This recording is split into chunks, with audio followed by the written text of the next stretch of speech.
കേരള മുസ്ലിം ജമാഅത്തിന്റെ ആഭിമുഖ്യത്തിൽ സമസ്ത കേരള ജമിഅത്തുൽ ഉലമയുടെ ഒരു നൂറ്റാണ്ട് തികയുന്ന വാർഷികവുമായി ബന്ധപ്പെടുത്തിക്കൊണ്ട് അഭിനന്ദനായ കാന്തപുരം ഉസ്താദ് നയിക്കുന്ന കേരള യാത്ര ഒരിക്കൽ കൂടി നമ്മുടെ സംസ്ഥാനത്ത്, നമ്മുടെ നാട്ടിൽ വലിയ വിപ്ലവകരമായ മുന്നേറ്റം സാധ്യമാക്കിയിരിക്കുന്നു എന്നുള്ളതിൽ സംശയമില്ല.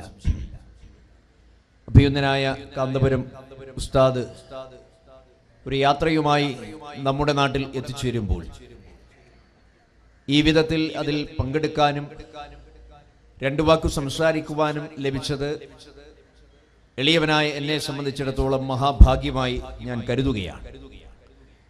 ഈ യാത്രയുടെ മുഖ്യമായ ഉദ്ദേശ ലക്ഷ്യങ്ങളെ സംബന്ധിച്ച്, മുദ്രാവാക്യത്തെ സംബന്ധിച്ച് കേരളക്കര ഇതിനോടകം തന്നെ ചർച്ച ചെയ്തിട്ടുണ്ട്.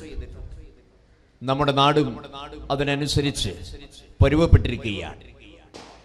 ഈ യാത്രയുടെ മുദ്രാവാക്യം, ഇനി അതല്ലെങ്കിൽ ഈ യാത്ര മുൻപോട്ട് വെക്കുന്ന ഏറ്റവും വലിയ ആശയം, അത് മനുഷ്യർക്കൊപ്പം എന്നുള്ളതാണ്. എന്ന് വെച്ചാൽ അതിലെല്ലാം അടങ്ങിയിരിക്കുന്നു എന്നുള്ളതാണ്. ഇന്നത്തെ കാലഘട്ടത്തെ അത് പരിപൂർണമായി അനാവരണം ചെയ്യുന്നുണ്ട്. മനുഷ്യർക്കൊപ്പം നിൽക്കുക എന്ന് പറയുമ്പോൾ മനുഷ്യർ അനുഭവിക്കുന്ന പ്രയാസങ്ങളിലും ബുദ്ധിമുട്ടുകളിലും പ്രതിസന്ധികളിലും കൈത്താങ്ങാകുക എന്നുള്ളതാണ്. ഇവിടെ അഭിനന്ദ ഉസ്താദ് അദ്ദേഹത്തിന്റെ ഹ്രസ്വമായ സംഭാഷണത്തിൽ, അദ്ദേഹത്തിന്റെ മുഖ്യമായ പ്രസംഗം ഇതിനെ തുടർന്നാണ് വരാനിരിക്കുന്നത്. അദ്ദേഹം സൂചിപ്പിച്ചു നമ്മുടെ നാട്ടിൽ മനുഷ്യർ അനുഭവിക്കുന്ന പ്രയാസങ്ങളെ സംബന്ധിച്ച്. അതിലേറ്റവും പ്രധാനപ്പെട്ടത് കർഷകർ അനുഭവിക്കുന്ന പ്രയാസങ്ങളാണ്. കർഷക ജനത വീർപ്പുമുട്ടും. അവർ ഉൽപ്പാദിപ്പിക്കുന്ന ഉൽപ്പന്നങ്ങൾക്ക് ന്യായമായ വില ലഭിക്കുന്നില്ല. അത്തരമൊരു പശ്ചാത്തലത്തിൽ സർക്കാരിന്റെ സഹായം, അത് മിനിമം സപ്പോർട്ട് പ്രൈസ്, താങ്ങുവില സമ്പ്രദായം അത് ഏർപ്പെടുത്തപ്പെടണം എന്നും അദ്ദേഹം ഇവിടെ പറഞ്ഞു വെക്കുകയുണ്ടായി. അതിനപ്പുറത്ത് ഇടുക്കിയുടെ മലയോര മണ്ണ് ആഗ്രഹിക്കുന്ന മറ്റൊരു വാക്കില്ല. ഈ നാട്ടിലെ സാധാരണക്കാരിൽ സാധാരണക്കാരായ കർഷകരെ സംബന്ധിച്ചിടത്തോളം അവർ ഏത് ജാതിയിലും മതത്തിലും ഏത് വിശ്വാസധാരയിലും ഉൾപ്പെട്ടവരാണ് എന്നുള്ളതിനപ്പുറത്ത് ഈ നാട് നേരിടുന്ന ഏറ്റവും വലിയ പ്രതിസന്ധിയായി ഇന്ന് കേരളക്കരയിൽ എമ്പാടും സാധാരണക്കാരായ കൃഷിക്കാർ അനുഭവിക്കുന്ന പ്രയാസങ്ങളെ സംബന്ധിച്ച് ഈ യാത്രയിൽ അതിൻ്റെതായ മുഖ്യമായ നിലപാട് സ്വീകരിച്ചിരിക്കുന്നു എന്നുള്ളതാണ് ഉസ്താദിന്റെ പ്രഭാഷണത്തിലൂടെ നമുക്ക് മനസ്സിലാക്കാൻ കഴിയുക. ഇവിടെ വന്യമൃഗശല്യം ഉൾപ്പെടെയുള്ള വിഷയങ്ങൾ, അതുപോലെ കാലാവസ്ഥാ വ്യതിയാനത്തിന്റെ പേരിൽ, അതുപോലെ പ്രകൃതി ദുരന്തത്തിന്റെ പേരിൽ കഷ്ടപ്പാടും ബുദ്ധിമുട്ടും അനുഭവിക്കുന്ന ആയിരക്കണക്കിന് വരുന്ന ജനതതി ഓരോ ദിവസവും ജീവിതത്തിന്റെ രണ്ടറ്റവും കൂട്ടിമുട്ടിക്കാൻ ബുദ്ധിമുട്ടുന്ന ഈ പരിതസ്ഥിതിയിൽ അവരോട് ഐക്യദാർഢ്യം പ്രഖ്യാപിക്കുവാൻ സർക്കാരിന്റെ ശ്രദ്ധ, സർക്കാരുകളുടെ ശ്രദ്ധ ആ വിധത്തിലേക്ക് കൂട്ടിക്കൊണ്ടുവരുന്നതിന് വേണ്ടി ഈ യാത്രയിൽ സമയം ചെലവഴിക്കുന്നു എന്ന് പറയുന്നത് തന്നെ അത് ഏറ്റവും ധന്യമായ ഒരു അനുഭവമായി ഒരു ജനപ്രതിനിധി എന്നുള്ള നിലയിൽ ഞാൻ കരുതുകയാണ്. ഈ കേരള യാത്ര മുൻപോട്ട് വെക്കുന്ന എല്ലാ തരത്തിലുമുള്ള ആശയ ആദർശങ്ങളോട്, നിലപാടുകളോട് ജനപ്രതിനിധി എന്നുള്ള നിലയിൽ ഐക്യദാർഢ്യം പ്രഖ്യാപിക്കുകയാണ്. തീർച്ചയായും ഇന്ന് രാജ്യത്തിന്റെ സമസ്ത മേഖലയിലും ഉരുണ്ടുകൂടിയിരിക്കുന്ന നിരവധിയായ പ്രശ്നങ്ങളുണ്ട്. ആ വലിയ പ്രതിസന്ധികളിൽ ഏറ്റവും പ്രധാനപ്പെട്ടത്, ഒരു പാർലമെന്റ് അംഗം എന്നുള്ള നിലയിൽ വ്യക്തിപരമായി എന്നെ സംബന്ധിച്ച് കഴിഞ്ഞ 6.5 വർഷക്കാലമായി ഈ നാടിനെ പ്രതിനിധീകരിച്ചുകൊണ്ട് ഇന്ത്യൻ പാർലമെന്റിൽ ഈ നാടിന്റെ ശബ്ദമായി നിലനിൽക്കാൻ എളിയവനായി എനിക്ക് ഭാഗ്യം ലഭിച്ചു.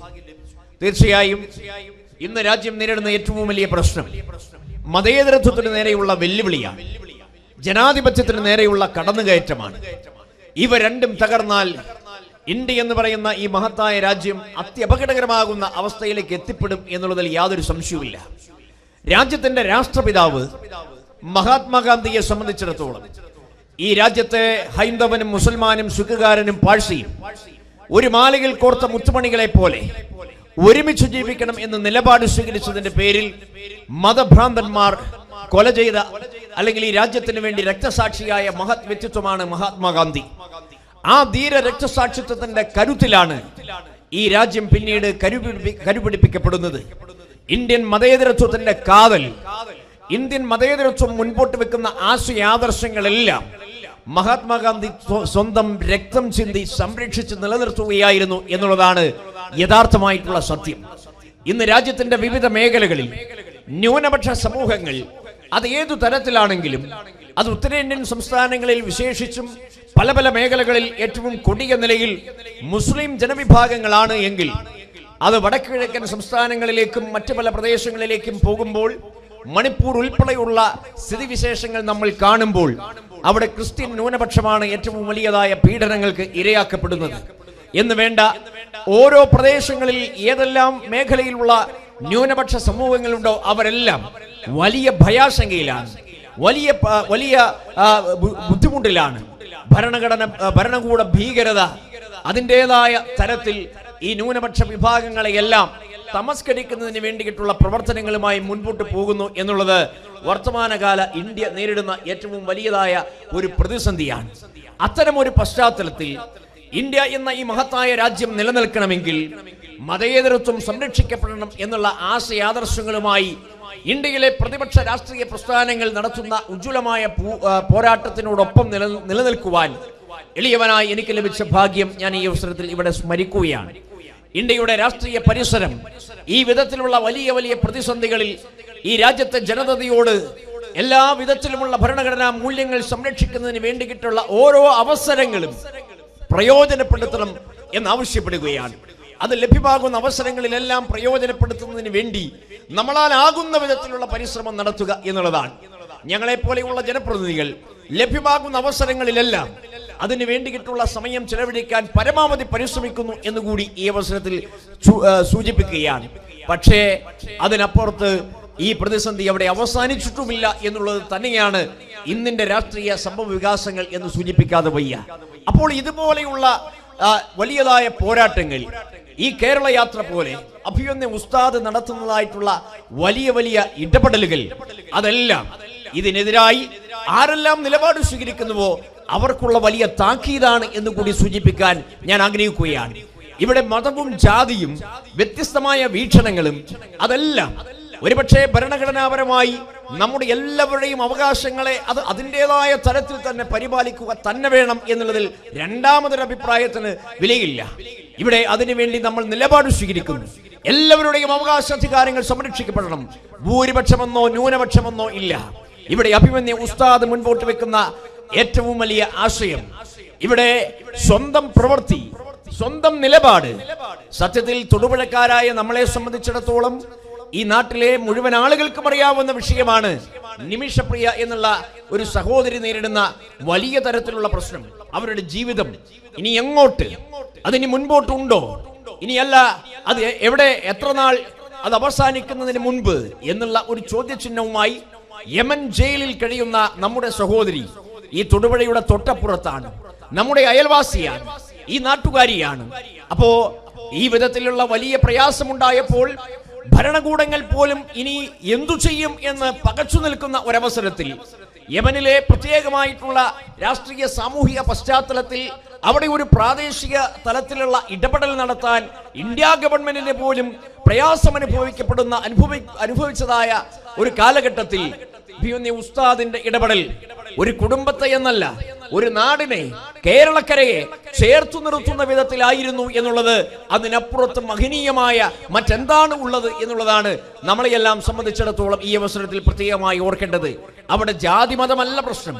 അവിടെ നമ്മുടെ ഒരു സഹോദരി, കേരളത്തിന്റെ മണ്ണിൽ പിറന്ന ഒരു സഹോദരിക്ക് ഈ വിധത്തിൽ ഒരു വിദേശ രാജ്യത്ത് ഒരു പ്രശ്നമുണ്ടായപ്പോൾ തന്റെ ജീവിതം തന്നെ അവിടെ അവസാനിച്ചു പോകുമെന്നുള്ള വലിയ പ്രതിസന്ധി ഉണ്ടായപ്പോൾ ഉസ്താദിന്റെ അവതരണം അല്ലെങ്കിൽ ആ തരത്തിലുള്ള ഇടപെടൽ അത് ആ തരത്തിൽ ഒരാശ്വാസമായി മാറി എന്ന് മാത്രമല്ല, ഇത്രത്തോളം ജീവകാരുണ്യപരമായ മനുഷ്യത്വപരമായ മറ്റൊരു ഇടപെടലിനെ നമുക്ക് കാണാൻ കഴിയില്ല. അപ്പോൾ അതൊരു വലിയ സന്ദേശമാണ്.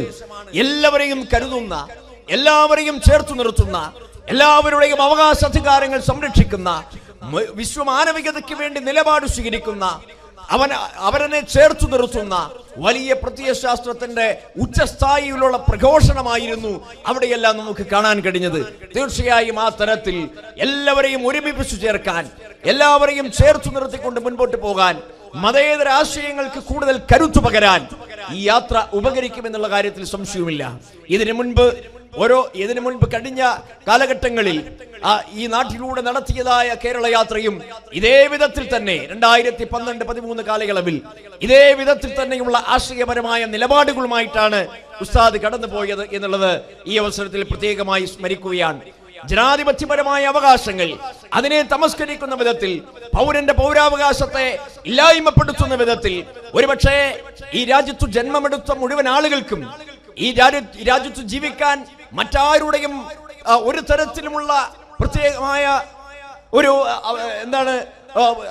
ലൈസൻസ് ലഭിക്കേണ്ടതായ ഒരു സാഹചര്യമില്ല. പക്ഷെ ഇന്നിപ്പോ ഇന്ത്യയുടെ മണ്ണിൽ ജനിച്ച മുഴുവൻ ആളുകളുടെയും പൗരത്വ സംരക്ഷണവുമായി ബന്ധപ്പെട്ട് പോലും വലിയ പ്രതിസന്ധിയെ അവർ നോക്കിക്കാണുകയാണ്. അപ്പോൾ ഈ വിധത്തിലുള്ള പ്രശ്ന കലുഷിതമായ ഇന്ത്യയുടെ രാഷ്ട്രീയ പരിസരം അത് എല്ലാ തരത്തിലും അസ്വസ്ഥമാകുന്ന കാലഘട്ടത്തിലൂടെ കടന്നു പോകുമ്പോൾ നമ്മുടെ നാട് ഐക്യത്തിന്റെ, മതേതരത്വത്തിന്റെ, ജനാധിപത്യത്തിന്റെ ഉദാത്തമായ മൂല്യങ്ങളെ ഉയർത്തിപ്പിടിക്കുന്നു എന്നുള്ളത് ഏറെ ആശ്വാസകരമാണ്, ഏറെ അഭിമാനകരമാണ്. അഭിമന്യരായ ഉസ്താദുമാരുടെ നേതൃത്വത്തിൽ നടത്തപ്പെടുന്ന ഇത്തരത്തിലുള്ള പുണ്യപ്രവൃത്തി തീർച്ചയായും ഈ നാടിന് ഏറെ മാതൃകാപരമാണ് എന്നുകൂടി സൂചിപ്പിക്കാൻ ഞാൻ ആഗ്രഹിക്കുകയാണ്. ദീർഘമായി മറ്റു കാര്യങ്ങളിലേക്ക് ഈ അവസരത്തിൽ ഞാൻ കടക്കുന്നില്ല. ഈ തൊടുപുഴയുടെ മണ്ണിൽ, ഇടുക്കിയുടെ മണ്ണിൽ എത്തിച്ചേർന്ന അഭിമന്യ കാന്തപുരം ഉസ്താദ് ഇക്കാലം അത്രയും ഉയർത്തിപ്പിടിച്ചിട്ടുള്ള വലിയ ഇടപെടലുകൾക്ക്, അല്ലെങ്കിൽ അദ്ദേഹം ഉയർത്തിപ്പിടിച്ചിട്ടുള്ള ഉദാത്തമായ നിലപാടുകളുടെ പേരിൽ ഈ നാടിന്റെ ജനപ്രതിനിധി എന്നുള്ള നിലയിൽ എല്ലാവിധ ആശംസകളും അഭിവാദ്യങ്ങളും നേരുകയാണ്. ഇതിനു മുൻപും കോഴിക്കോട് മർക്കസുമായി ബന്ധപ്പെട്ട്, അതുപോലെ അനവധി വിദ്യാഭ്യാസ സ്ഥാപനങ്ങളുമായി ബന്ധപ്പെട്ട് സംഘടനാ നേതൃത്വത്തിന്റെ ഭാഗമായി പ്രവർത്തിച്ചിരുന്ന വേളയിൽ എളിയവനായ എനിക്ക് അവിടെയെല്ലാം പോകാനും കാണാനും സംസാരിക്കാനുമുള്ള അവസരങ്ങൾ ലഭിച്ചിട്ടുണ്ട്. തീർച്ചയായും അദ്ദേഹം നടത്തുന്നതായിട്ടുള്ള പുണ്യപ്രവർത്തികൾ വിദ്യാഭ്യാസ രംഗത്ത്, സാമൂഹ്യ രംഗത്ത്, സാംസ്കാരിക രംഗത്ത്, ബൗദ്ധിക രംഗത്ത് ഒക്കെ തന്നെ, ആത്മീയ രംഗത്ത് ഒക്കെ തന്നെ അദ്ദേഹം നടത്തുന്ന എല്ലാ തരത്തിലുമുള്ള മാതൃകാപരമായ നിലപാടുകളും കേരളത്തിൽ ആ തരത്തിലുള്ള ഉന്നത ശ്രേണിയിൽ ഒരുപടി മുന്നിൽ നിന്നുകൊണ്ടാണ് കാന്തപുരം ഉസ്താദ് ഈ നാടിനെ നയിച്ചുകൊണ്ടിരിക്കുന്നത് എന്നുകൂടി കൂട്ടിച്ചേർത്തുകൊണ്ട് എല്ലാവിധ ആശംസകളും അഭിവാദ്യങ്ങളും നേർന്നുകൊണ്ട് ഇവിടെ ഈ വിധത്തിലുള്ള വലിയ ഒരു യാത്ര, കേരള യാത്ര സംഘടിപ്പിച്ച് കേരള മുസ്ലിം ജമാഅത്തിന്റെ നേതൃത്വത്തിൽ ഇത്രയും വിപുലമായ ഒരു പരിപാടി സംഘടിപ്പിക്കുമ്പോൾ അതിൽ പങ്കുചേരാൻ കഴിഞ്ഞതിലുള്ള അതിയായ സന്തോഷം ഒരിക്കൽ കൂടി പങ്കുവച്ചുകൊണ്ട് ഈ സമ്മേളനം ഔപചാരികതയുടെ പേരിൽ ഉദ്ഘാടനം ചെയ്തതായി അറിയിക്കുന്നു. നന്ദി. ജയ് ഹിന്ദ്.